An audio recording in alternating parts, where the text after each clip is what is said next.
Welcome. I'm Russ Rapp, and this is a live talk about non duality. In this video, we're going to quickly cover what non duality is trying to express, and then we're going to shift into other topics that are not so much related, but you can somewhat relate them to non duality, even though non duality relates to everything and nothing.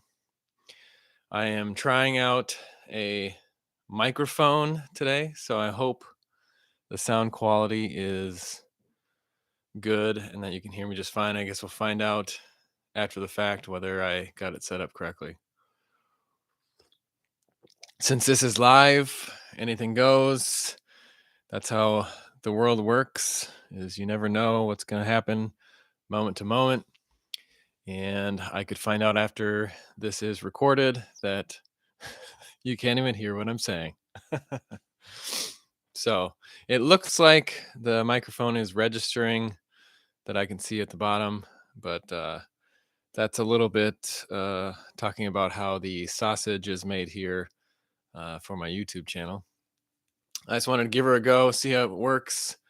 Hopefully it's better than the sound quality on the laptop that I'm using. If you've joined me, let me know in the comments. Give a little chat. Let me know that you can hear me fine, and we can adjust that. Also, if you are new to this channel, like I said, we talk about non-duality. That's the main focus. If you're interested in the concept, this would be the place you want to subscribe to get it unfiltered, raw. I like doing these live talks just because of the fact that I can just say what is on my mind. I don't have to worry about preparing something and polishing something, because part of that process is packaging it in a way that you think that you are getting something out of these discussions. And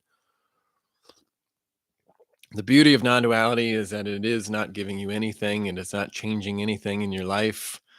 And the relief in that, the peace that you find in that understanding, is that you are as you are, and you are perfect in this moment. Because our ego, our separate self, strives to change, tries to um, run away from or be in conflict with what is, and constantly tries to change and adapt to the environment, which from a human development standpoint is just great, because that's how we learn and grow in our lives. But through all that struggle, through all that seeking and striving, it can wear us out. And so knowing the peace of non-duality, understanding that concept, even though it is a concept, can help correct the thought processes that we hold on to, that we habituate on a moment-to-moment basis, that can cause stress and pain in our own lives.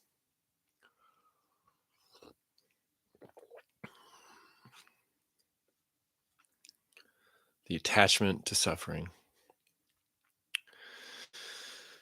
So if you're new to non-duality, let's just cover the basis real quick about what it is. The obvious answer is that the word itself means not two. When there is an appearance of duality, that appearance in itself is based on the subject-object relationship to reality. It's not necessarily the truth of the matter, but it's how we perceive it. And the paradox, the conundrum of non-duality, is that as a human being, as an entity that seems to be born and die, we can only see life as separate. So the pointing of non-duality is towards the truth of this lack of separation, of the illusion of separation that we can point to, but we can never understand fully as a human being. What is the point of all of this? What is the meaning? What is the value of non-duality for you as the separate self? Well, ultimately nothing.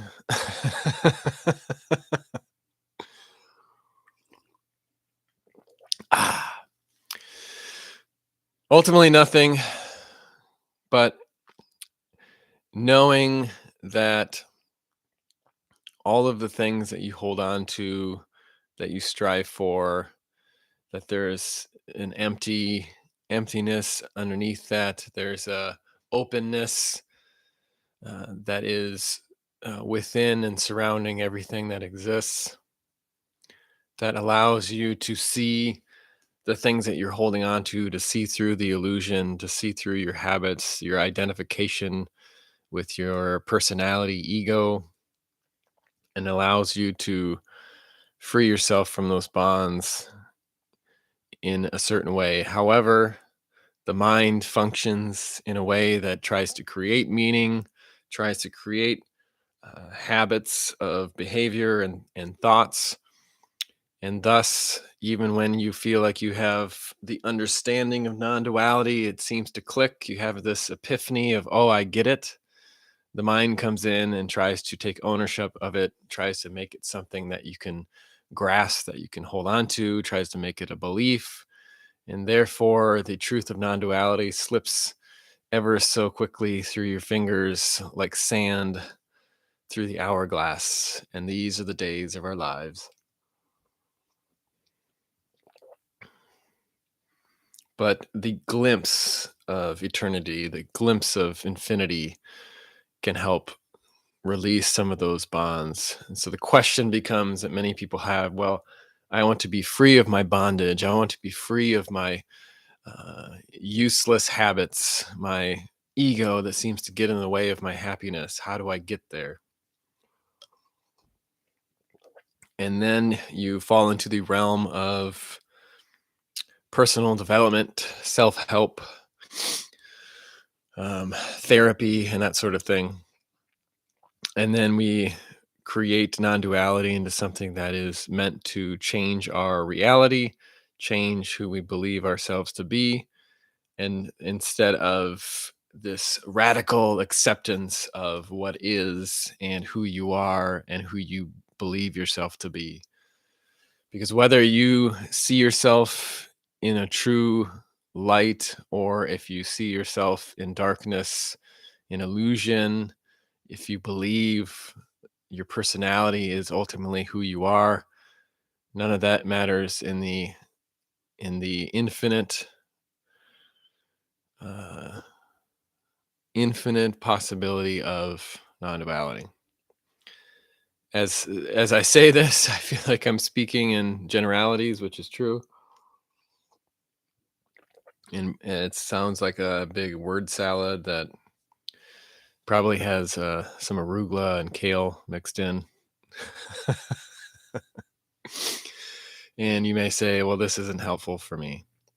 And that's great. So that's non duality. Many speakers try to make it something of what it is or what it's not. And the interesting thing I find is even as we put on this air of of how this is meant to be uh, expressed, how we're meant to behave in those moments, how we're supposed to, the image we're supposed to portray in non-duality, showing how once there's this awakening, there's this uh, self that falls away. This is how the behavior that should be expressed.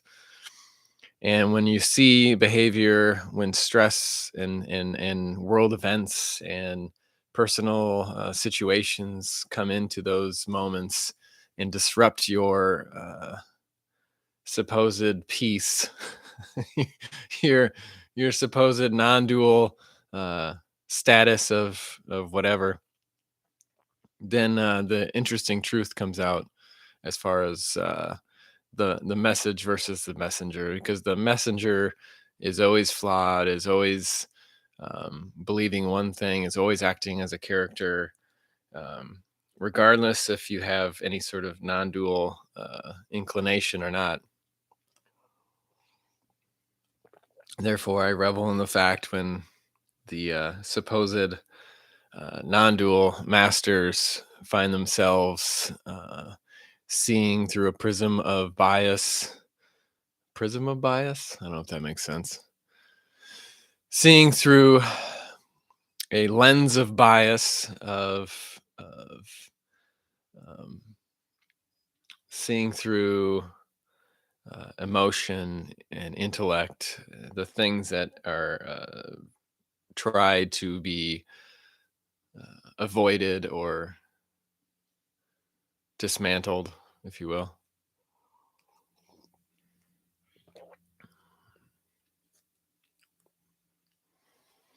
And then when the personality, when the habits, when the ego comes into play, then there's this um, linguistic technique to speak of it in a way that it is not me. And so, if you can communicate that everything that you, um, all your attitudes and behaviors that come up in every moment, if you can disidentify that through words, then that somehow makes it different than the experience of other people. But we all experience life in extremely similar ways. And whether or not you deny it through communication, through words, that your experience is somehow not a person or not me, doesn't change the fact that people, you're still experiencing it as a connected, attached individual.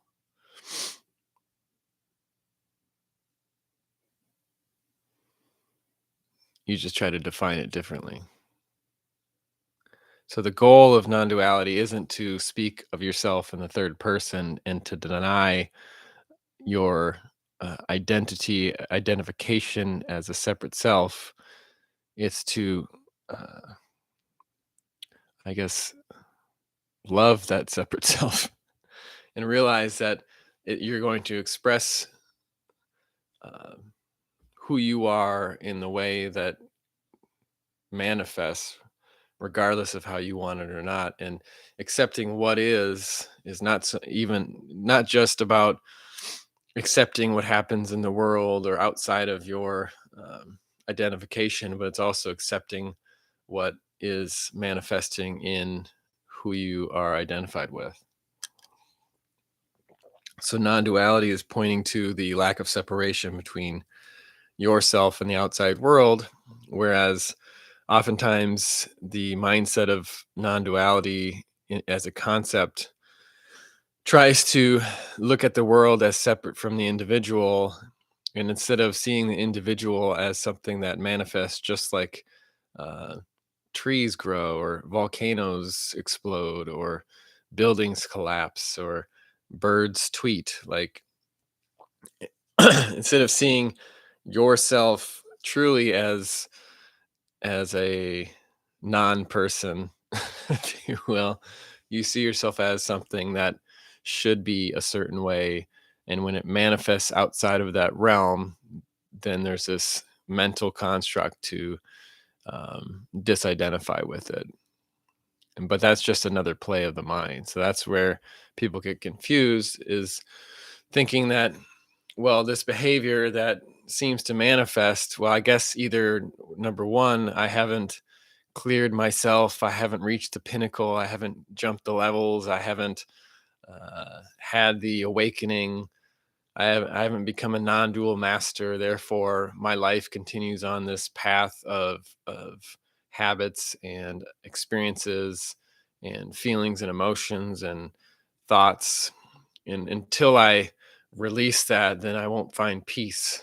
But the peace is in all of that chaos. And so there's no need to uh, separate yourself or to disidentify with those things, because the disidentification is a process of the separate self or the mind, if you will, the mind trying to create meaning. It's all the same thing. So if you can understand that in every moment, understanding that the mind is doing what it always does, always interpreting life, always creating meaning, always trying to uh, see how you as a separate self connect with the world, then the magic trick, the illusion, the sleight of hand doesn't have as much of an effect on your life, because you see that it's all the same thing. It's all the same trick. If you have questions as I'm talking, let me know. Put it in the chat. But I titled this video, as we're 15 minutes in, not really non-duality, because non-duality is so obvious. It's kind of the reality of life. We call it the present moment sometimes, or um, uh, infinite change, if you will. I mean, it's kind of another way of expressing what non-duality is trying to say. Because if something infinitely changes, then it never is solidified as a something. It's never an object, because it's in constant motion. The moment you try to objectify or define something, it's not that anymore. And so it's like trying to uh, or trying to call something a sandcastle in the Sahara Desert in a sandstorm, because it's there's a sandcastle, and then the next second later it's gone and its identification is shifted. Or just trying to define a wave in an ocean that constantly changes, that's always connected to the ocean as a whole. That whole kind of cliche. But that's what the mind does. And so the focus of this conversation is going to be a little bit more on or it's going to be more on some of those things that maybe you are trying to get out of this, trying to learn. And I will start off by saying that I am not a professional. I'm not a licensed therapist. I have no degrees to be able to help you in any way specifically. Um, I can only kind of share from my own experience what I've observed, what I have realized through this process, the process that doesn't really happen. And so you can take it or leave it. You can try to understand something, use it to for your own benefit if you can. If not, and that's okay. And if you need more help, if you need psychological um, support or therapy, then I'm not the person for you. You need to seek that help by a professional. I'm also not certified in non-duality. I have not gone to a retreat. I have not traveled to India to learn about Advaita, or read the many of the old texts on Advaita. I haven't had a master trainer or a guru that has deemed me proficient in talking about non-duality. I have not sat on a mountaintop for an extended period of time until the wisdom has been uh, bestowed upon me through the ether. So I have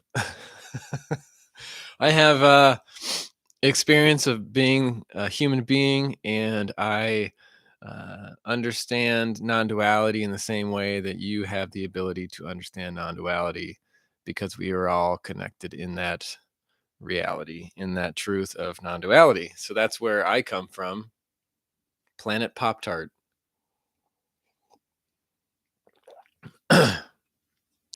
So what I wanted to talk about more is the habits of the mind, the tendency of the mind, and how that can be part of the most frustrating part in this process of trying to gain something from non-duality. And like I said many times before, there's nothing to gain, and that's the beauty of non-duality. That's ultimately the message of non-duality.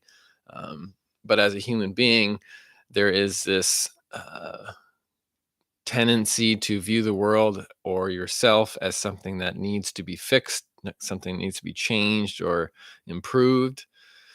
And so there's many ways to go about doing that, from all levels of physical or spiritual, emotional, mental, um, all sorts of ways, or social, that you can try to improve your life. And that's you know, the nice thing about YouTube as a resource. There's many different videos and opinions and techniques and meditations and all sorts of things that you can use that can maybe give you some benefit, and you can search those out. Non-duality, unfortunately, gives you nothing, and that's the what makes it ultimately the most unique topic, the most interesting niche or niche on YouTube in general, is that no other thing on YouTube offers nothing.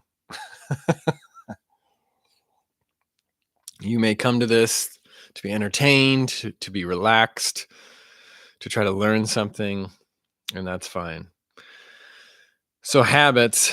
So, thinking back when I was a child, and it's okay to think, it's okay to have a memory and to have thoughts. I know that's sometimes frowned upon. You're supposed to be this empty vessel that has no mental constructs or mental activity. You're supposed to be sort of like in a vegetative state with your uh, body relaxed and your mouth half open, and just allowing things to happen like this. I am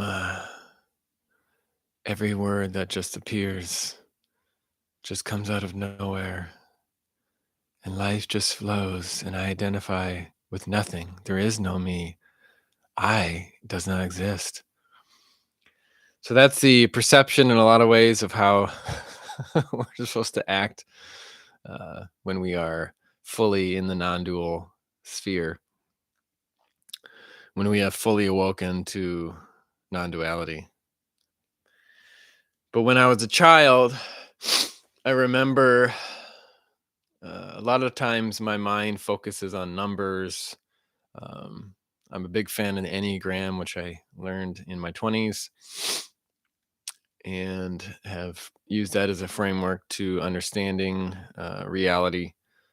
So there's a little plug there if you're not familiar with the Enneagram.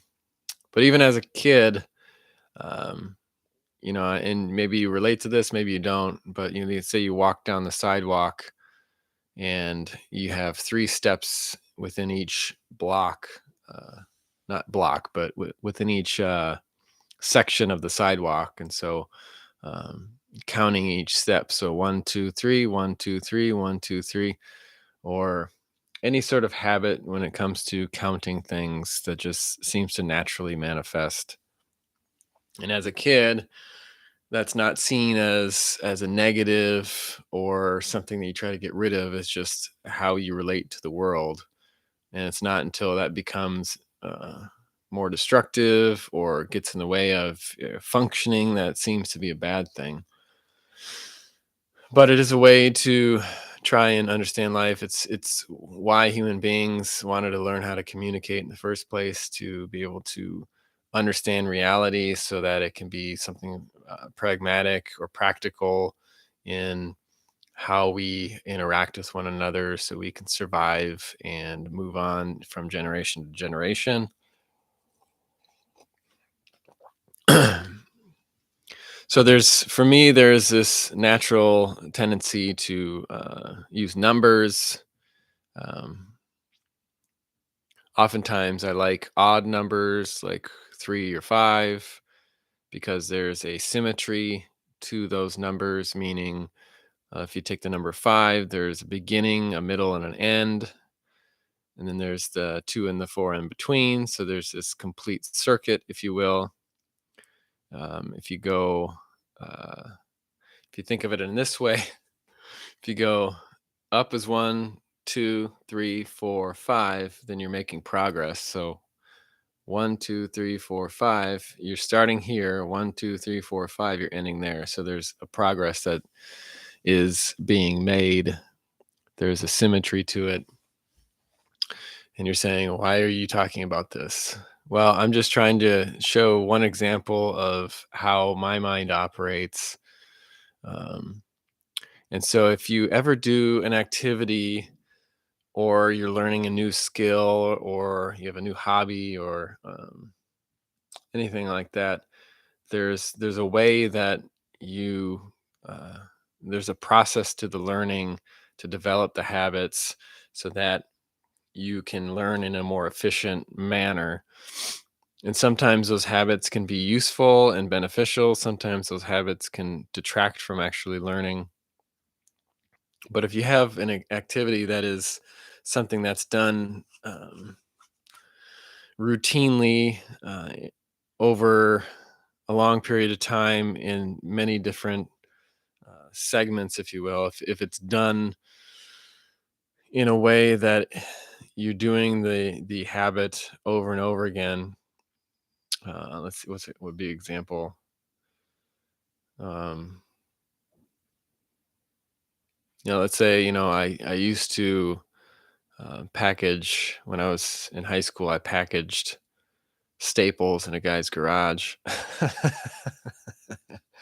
And it was very repetitive and routine where you put the staples in the box, do this, you weigh it, make sure it's the right weight, and then you put it in a bigger box and you put that box on a pallet and over again, over and over again. And so if you do repetitive things, and that's kind of like some of the meditation practices of counting or I think the beads or whatever is another one, or you're doing something so repetitive, you're able to see how your mind works and the habits. And so your mind wants to create a habit in order to um, make things more efficient or in order to have some sort of find I guess it's a way to find security in the new thing that you're learning. And so if you can do it in a way that is familiar, the more you don't have to think about it. The more routine and repetitive it becomes, the more you're absorbing it kind of into your subconscious or into your habits or instincts, if you will, versus having to think about it. So if you think about a repetitive routine that you express from moment to moment, your heart beats on a consistent basis and you're not thinking about that. There are ways to relax and to slow your heart rate and things like that. But from a practical standpoint, your heart's going to beat regardless of whether you try to make it stop or start. And maybe the ultimate masters can stop their and start their heart at will, but most people can't. And so your heart is ultimately a habit that continues on moment to moment from the time you're born to or before you're born even to after or right up to the moment when you're dying and the heart stops, and then your identification shifts into something else.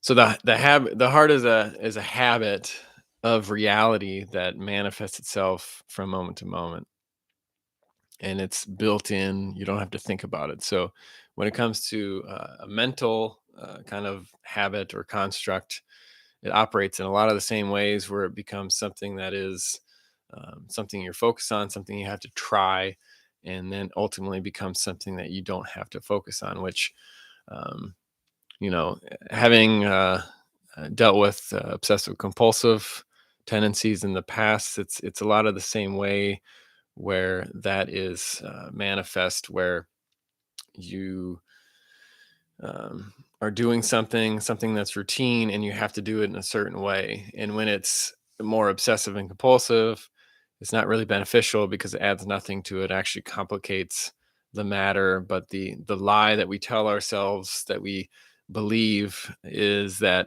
if we do these routines, if we do these habits, then that's somehow going to um, mean that something either isn't going to go wrong in the future, or it just gives you this sense of security knowing that it gets done in the way that you intended to. And what happens is in those moments, there's this disconnection with, I guess you could call the present or what is, where through that disconnection, we have to abstractly view life from a mental standpoint. So instead of being fully engaged, involved in that moment, in that activity, we're actually disengaged, pulled away as a separation in that process. So what ends up happening is there's this fear that is created, this anxiety, because we did do that separation in that process. And therefore, the trust, the understanding, the knowledge of the moment of the activity is questioned. And so then through trying to seek security through those types of behaviors or habits, we actually lose it. And so the intention of knowing that things are going to go correct, or uh, you won't make a mistake, or you're actually going to be more efficient or quicker with what you're trying to do, is, even though that's the belief that you have, the opposite effect manifests because the habit itself is built through this mechanism of fear. And so you're looking at life through anxiety, through fear. You're creating habits in those ways. So then, in order to um, find peace through that process, more habits or more focus, and ultimately to almost a hyper level of focus, where if I just completely become one or conscious of my activities or the habits I'm trying to monitor, my behavior, then I will find peace through that. So there's this, the mind becomes overactive, trying to take control of the situation. And so instead of actually finding peace through that, it becomes more of the same. And that's where, with people that have panic or anxiety issues or OCD, that tends to compound or manifest even more so through that fear. It doesn't alleviate the fear, it actually makes it worse. And so the intention of the separate self to separate itself from life, thinking that is going to solve the problem, actually makes the problem worse. And so the the obvious solution to that problem is to give up some of that control, to, instead of building habits through fear, we build habits through faith, and having the only way, instead of trying to create a habit mentally and trying to say, well, this is what I want to do, it's almost like a way of releasing that control and seeing that this is what is necessary in the moment in order to complete the task or the activity that you're doing. Because if you are doing a routine thing and you start, uh, let's say, what would be a good example? So let's say you're packaging up those box of staples, and when you complete a box, you say, "It's done good." So every time you complete the box, it's filled to the right capacity, you say, "It's done good." And that's something that you just spontaneously do the first few times in that habit forming process. It's done good. So you box the staples up, it's done good. So now I know, since I said that, the box is done good. Then all of a sudden, you start doing that and you say, okay, well, or maybe you don't even say it, but you just do it as a habit because you want to make sure that you did it correctly. And so all of a sudden, that habit starts to grow, and maybe you don't do it every time, but then as it becomes more reinforced, you end up doing it even though your intention isn't to do it every time. So it's more of a habitual kind of a knee jerk reaction to the situation. So you have built that habit. Maybe initially it was somewhat beneficial, but then it just becomes something that gets in the way, and you build on that same habit. And and through if you were to do that uh, in such a way where you have to do a jig or sing a song every time you finish a box, your efficiency would go down. And that's just kind of an example to see what I'm trying to portray here in this message. So you have your box made, and if it's a not that big of a deal to say it's done good, then it may seem like a habit that you want to hold on to. But let's say every time you do a box, you say something negative or you swear or something like that, um, and then you see that habit as being negative, then that's something that you want to get rid of. And so it's still the process of the mind is creating the habit, and it's a natural inclination to do that in a lot of ways. But ultimately, doing something like that habit is unnecessary, but it's still part of the process of the mind creating consistency or trying to find security in those moments. And that's how we develop good habits and bad habits.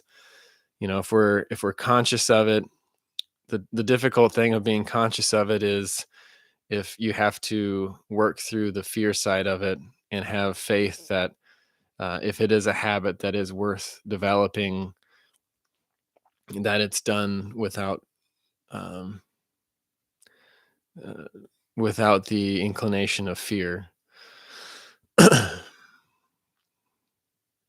or it's not done at all. And so the habit maybe is unnecessary.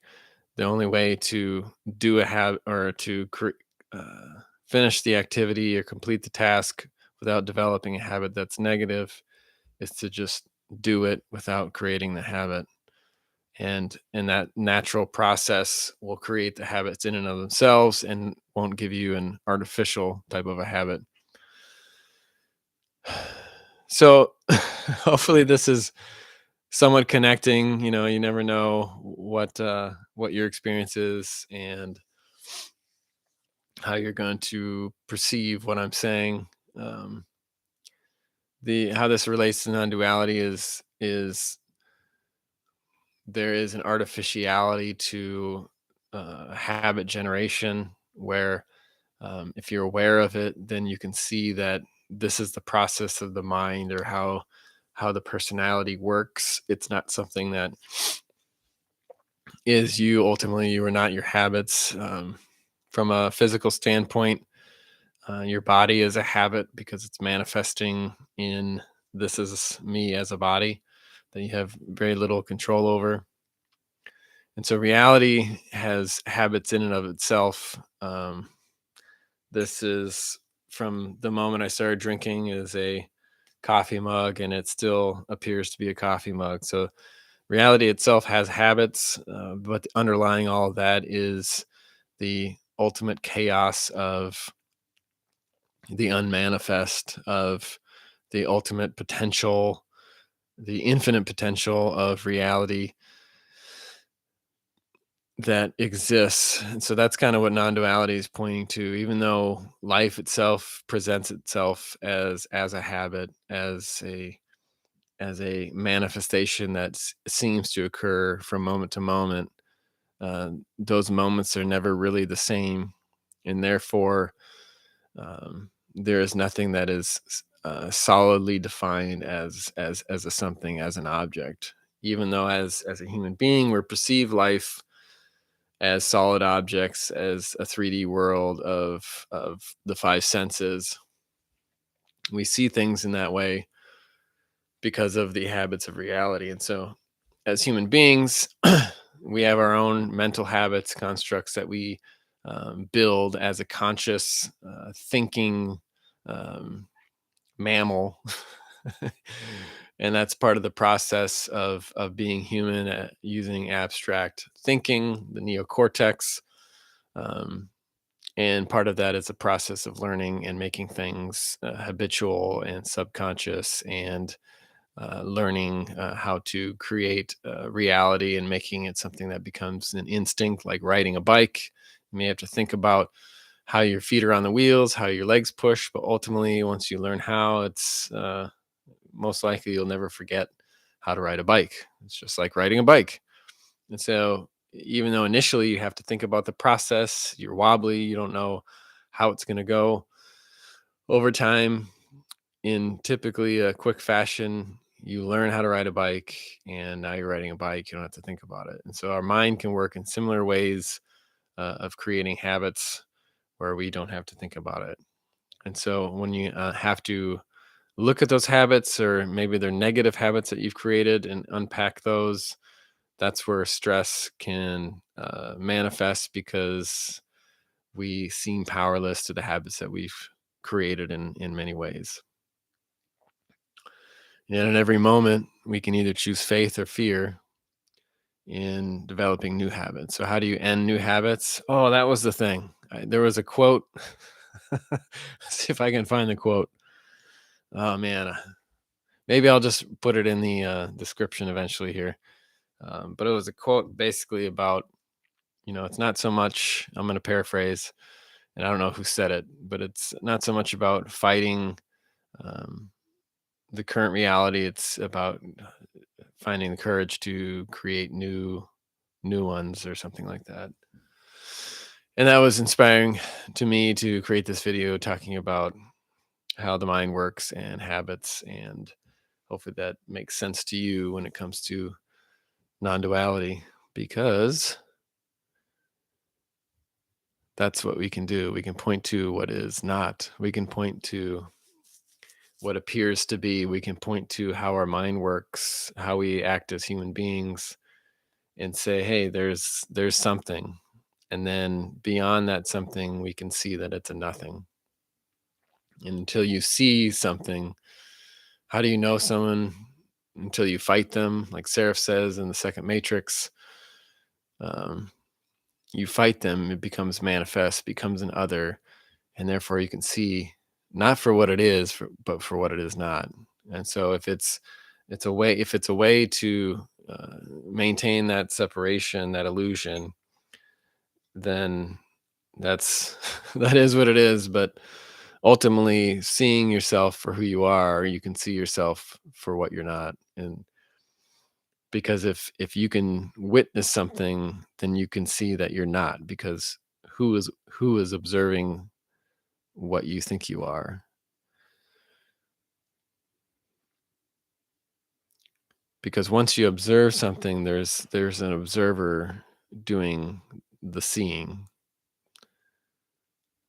and ultimately, in those moments, identify with the observer versus what you observe. And so, if you identify with your thoughts, and then you can observe your thoughts and see that, hey, those are just thoughts, then the attachment to them is loosened. And then you can question to say, well, if I'm not my thoughts, who am I? If I'm not my emotion, who am I? If I'm not my body, who am I?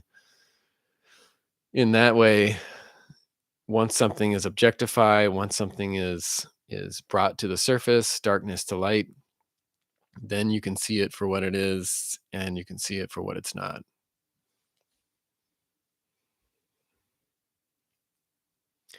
I hope through all this talking that my mic has functioned properly. Otherwise, it's not gonna be worth much, even though non-duality doesn't give you anything anyway, so that's fine.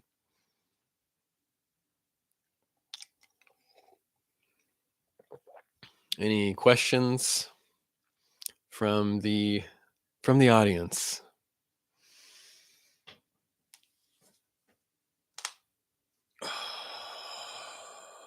Oh, yeah. Well, while you're thinking of questions or making a comment in the chat, I wanted to read a comment that someone had made.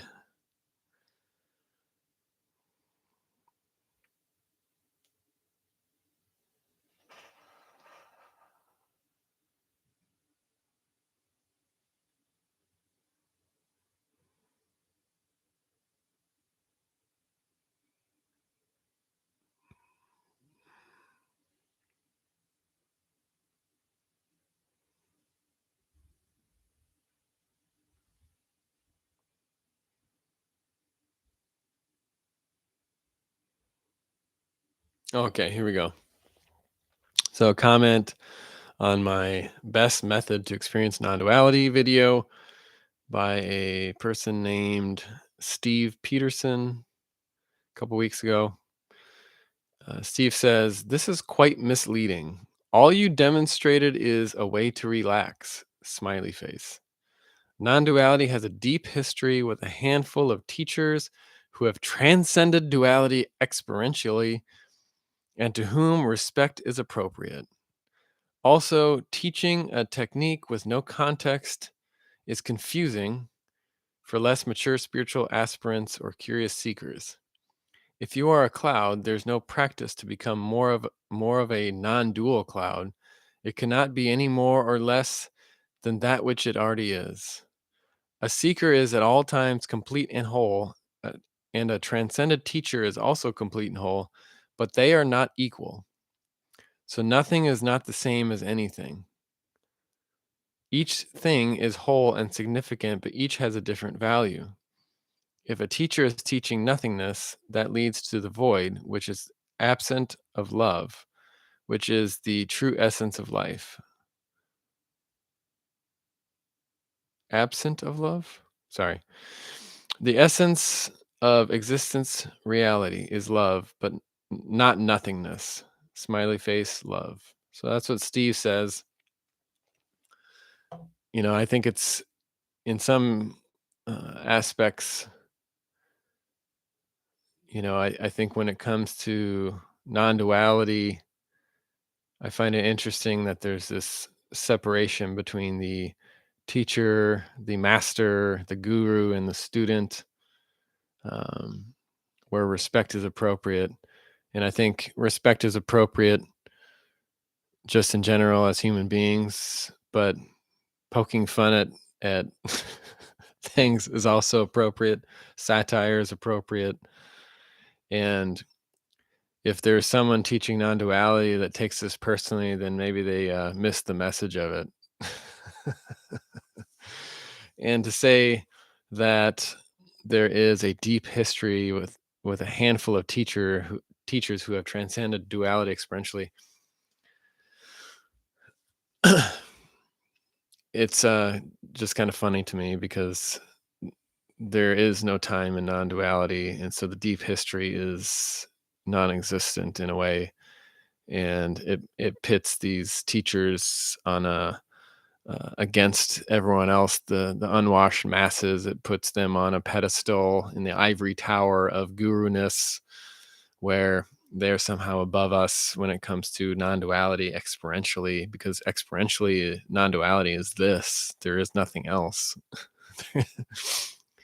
There may be ways to experience reality, more connected ways, but when it comes to this message of non-duality, there is truly no teacher or student. We're all teachers and students simultaneously. And so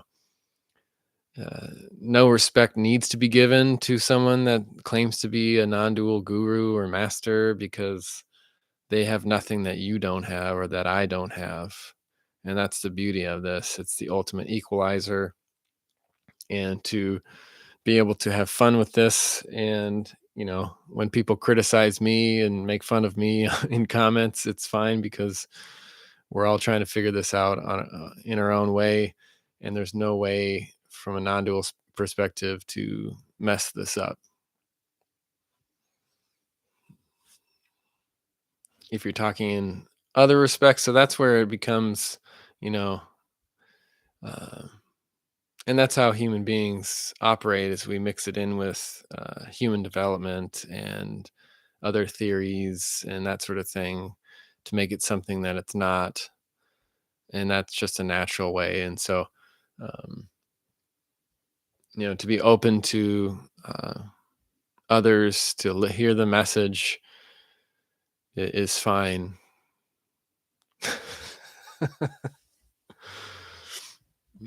But if I make fun of a teacher, or in a playful way, or even if I'm mean about it, it doesn't really matter when from a non-dual perspective, because who's making fun of whom, or who's being mean to whom? But from a human perspective, you're just looking like mean-spirited individual. So there's really no like respect that needs. There's no, because nothing. They did nothing. They may communicate something, but they did nothing to communicate that. There's nothing that's non-dual that they did to see or to communicate the message of non-duality.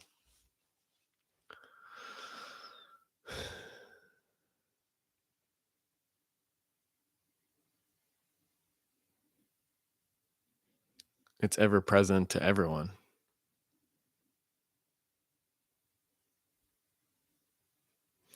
All right. Well, any questions or comments?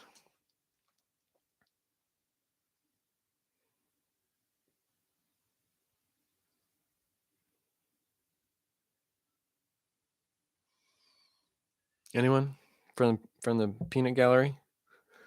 That was a quiet day today, which is fine, I guess. So I'm going to wrap this up. I appreciate your time. If you made it this far, that's great. I hope the sound worked. I'll probably check that out after, and I'll see if I can find that quote. If I can't, then maybe you'll come across it someday.